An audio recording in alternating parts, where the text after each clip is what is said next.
Selamat pagi, assalamualaikum warahmatullahi wabarakatuh. Kita ngamatin lagi. Sekarang hari terakhir saya di planet Bekasi sebelum OTW menuju Bandung. Nah, dari pemantauan laporan cuaca Google hari ini kelihatannya agak-agak ada matahari walaupun berawan. Cuma karena kita lagi butuh buat ngecas off grid, jadi panel 600 watt peaknya sementara kita pindah ke off grid dulu. Nanti siang kita pantau apakah panas atau enggak.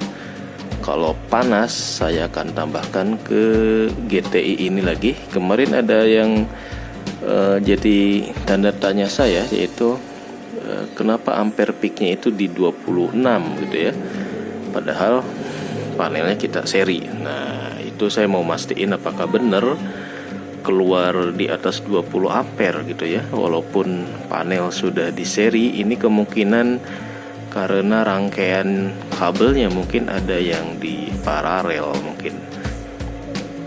Jadi dari atas 400 ditambah 200, jadi ada paralel di situ menuju ke sana, kemudian kita paralel lagi sehingga ampernya ini beda dengan kalau satu kabel semua di satu kabelkan gitu ya, atau gimana ya, atau dari kombinasi 10 papan itu memang bisa seperti itu masih jadi tanda tanya. Kalau settingannya ternyata bisa keluar 26 ampere, ngeri juga saya. Artinya kalau kemarau panas terik banget, berarti produksi dari 1000 watt peak dengan 2 jalur seperti ini. Nah, ini harus dieksplorasi lagi ya. Berapa maksimal dari rangkaian kombinasi panel yang kita sambung-sambung, ternyata itu harus agak dicermati juga. Jangan sampai terkaget-kaget ternyata nanti ampere yang turun sampai ke bawah tiba-tiba pelonjak dan membuat sikringnya putus. Kalau bikin sikringnya putus nih ribet nih, nggak bisa ganti lagi nih, karena kayak si Sian Kenzi sikringnya disolder gitu ya, harus servis lagi cuma gara-gara sikring putus. Oke, kita akan nyalain pompa air. Sekarang jam 13, voltage masih 13.7, masih boost charging 8 ampere 30 volt.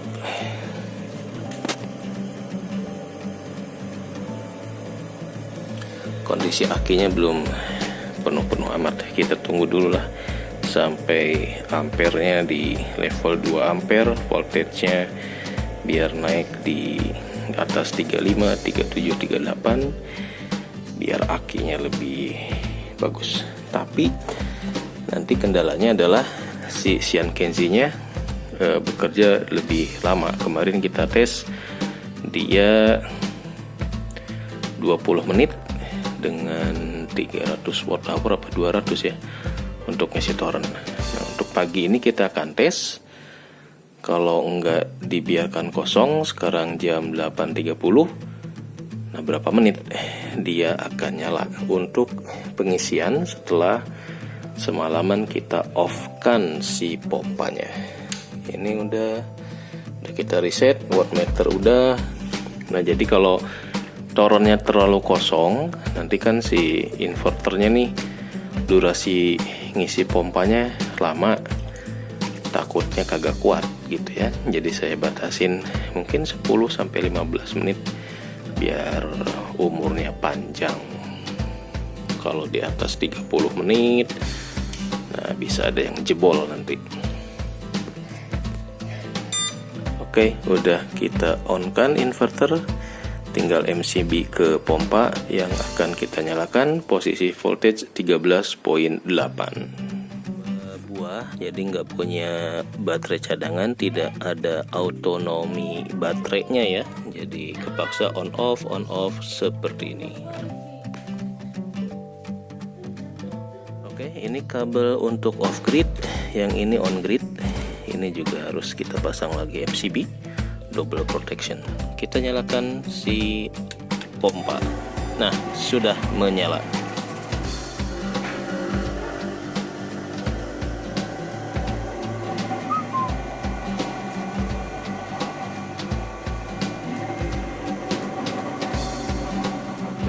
Voltmeter sudah berfungsi 570 watt untuk starting awal pompa air.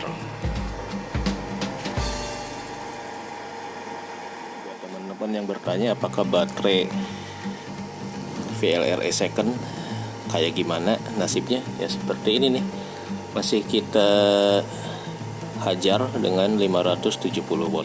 Ya tahun kemarin lah, Oktober November gitu ya. Jadi ternyata kondisinya setahun alhamdulillah masih bisa kita pakai buat pompa air. Ini umurnya lebih panjang karena yang jadi tumbal adalah si aki generasi awal, si aki Viam yang dulu kita nggak jaga level DOD. Jadi kalau sekarang setelah belajar dari kesalahan, kita pantau DOD-nya, kita usahakan di atas 50%. Kalau di bawah 12 volt ataupun 11,5 kita liburkan dulu, kita matikan dulu sampai nanti aki terisi lagi, baru kita pasang beban-beban yang sehari-hari kita butuhkan gitu ya. Jadi kuncinya memang di situ. Kuncinya adalah ya dijaga DOD. Cuma kan problemnya kadang kita pingin tahu kalau di beneran nggak sih PLTS ini bisa nyalain AC, nyalain pompa air. Ya bisa sih, cuma kalau baterainya masih terbatas memang ada dampaknya gitu ya. Oke, voltage di inverter 11,6. Mudah-mudahan sih nggak auto protect low voltage ya. Kita akan tes aja dah. Pompa air dengan beban dayanya 500 watt sampai 570, ampernya 2,6. 2,6 arus di DC di AC, berarti kalau arus di DC-nya ya tinggal dibagi aja 500 sekian dibagi 12, di atas 25. Dayanya si pompa air itu 576 watt, berarti arus dari aki ke inverter, maka 576 dibagi 12 itu sekitar 40 sampai 48 ampere ya. Nah, 40 ampere kalau nanti dikaitkan dengan rating baterai, C-rate baterai, apakah itu recommended atau enggak? Nah, nanti kita gali lagi menurut para suhu senior. Kalau bebannya sampai 500 watt seperti ini, akinya cuma 2. Nah, apakah ini termasuk nyiksa aki atau enggak gitu ya. Kenapa? Karena arus dari aki ke inverter tadi kalau kita bagi nih 570 dibagi 12 itu mungkin di atas 45 ampere. Nah, kalau di atas 45 ampere itu apakah sesuai dengan rating si akinya nih? Ini C10, C20 atau berapa? Kalau misalkan dia C10 berarti rekomendasinya cuma 100 bagi 10, cuma 10 ampere nih ya, biar si akinya awet. 10 ampere yang bisa ditarik di charge atau di discharge sebaiknya di level 10 ampere. Tapi ini kita pakai sampai 45, berarti nah kelakuan kita ini bakal memperpendek umur baterai. Begitu. Tapi nggak apa-apa lah baterai pendek umur ya, kan kita dapat beasiswa dari PLN.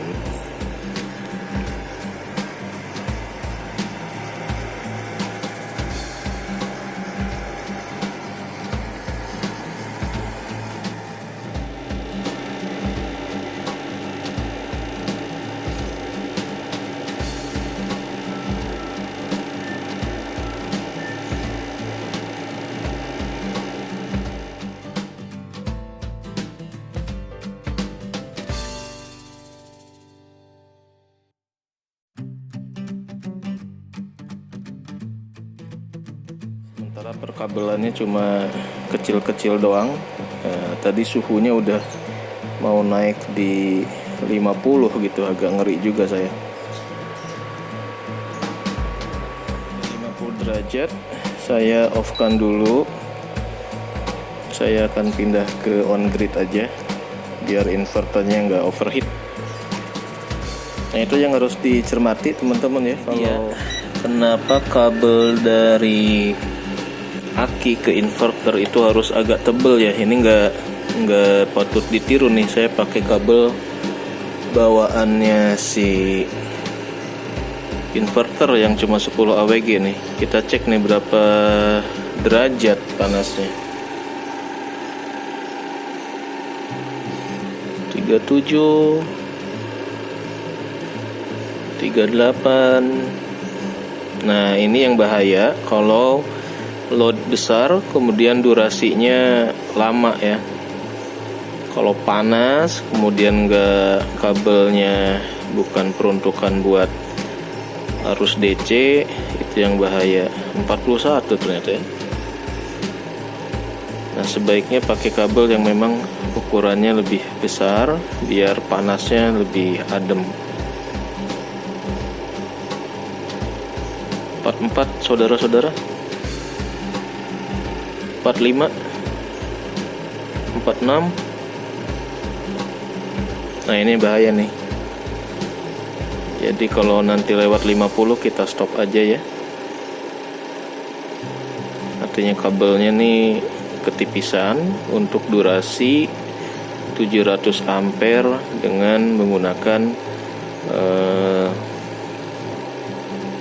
kabel cuma tipis gini. Udah 50 teman-teman, kita off kan aja. 50 derajat saya off kan dulu. Saya akan pindah ke on grid aja biar inverternya nggak overheat.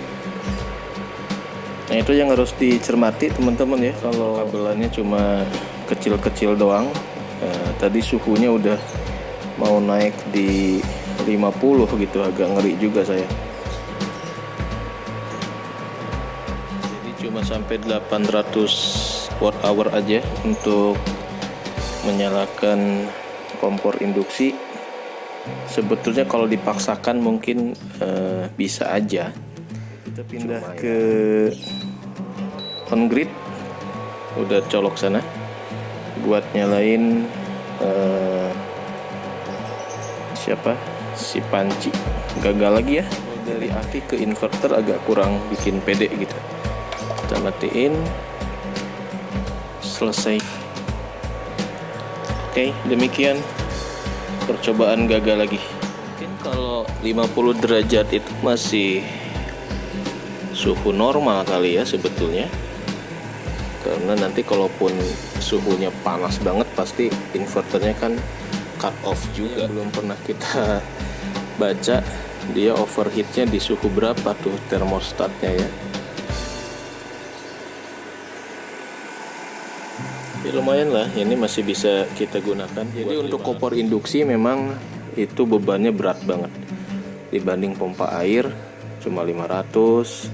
Tapi kalau kompor merubah menjadi energi panas, ininya kerja keras. Rekomendasikan menggunakan inverter yang seperti ini katanya ya, yang frekuensi tinggi. Harus pakai inverter frekuensi rendah katanya, yang donat gitu, lebih bandel. Sudah ngagolak, kita off kan saja.